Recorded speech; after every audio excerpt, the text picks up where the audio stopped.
If your child tells you that they're exploring their gender identity, that's great. It means they trust you. It means they want you to be a part of this journey with them. That is a fabulous place to start. Different kids will need different kinds of support, but what I have seen consistently is that kids want to know that they are loved unconditionally, which means that kids want to know that if they're exploring their gender identity, if they understand that gender identity is different than the gender they were assigned at birth, if they identify as trans, non-binary, gender diverse, etc., they want to know that that will not change their relationship with their parental figures or the amount of support and love that they have. Often that support looks like very direct communication of, thank you for telling me I love you, I'm here to support you. Those are the initial words that I think any parent should give to their kid when they've come out either as trans, non-binary, gender diverse, or just shared that they're exploring their gender identity or questioning their gender identity. So the next step, I would say, is for parents to maybe ask some questions,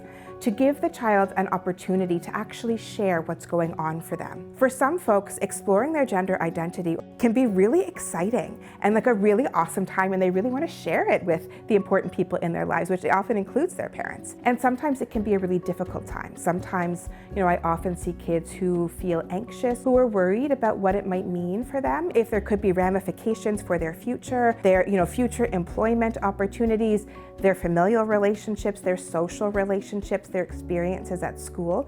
And it's so important for kids to be able to just share that if they're holding that. Someone who is, early on in kindergarten, in elementary school, we may want to ask those kids, is there a different name that you're thinking about? Do you know what a pronoun is? Do you like it when people call you, she, her versus he, him? Would you like me to speak to your teacher? When it comes to older folks, like let's say teens that are 16, 17, 18, as a parent, I certainly would ask if they have thought about things like hormones, if they have thought about medical transition, and if that is something that they're interested in accessing, either now or in the future. I would say to the parent, the fact that they've told you is a fabulous thing. I would also say, it's really normal if this feels hard. It's normal if this feels upsetting, if it's causing anxiety, if you're worried about their future, if you're having, a million thoughts and not knowing what to do. That's normal. So one of the first places that I suggest parents reach out to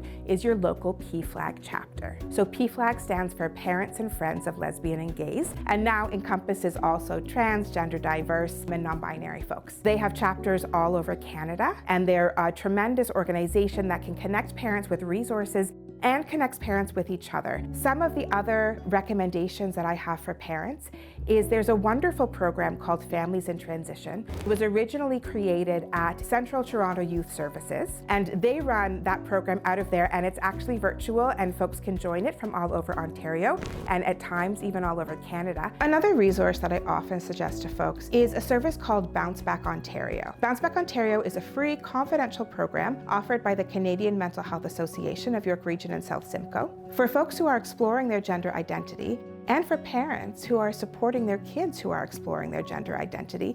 It can be a difficult time that can bring up a lot of feelings of anxiety and depression. And in those cases, I think a service like Bounce Back can be a really great resource.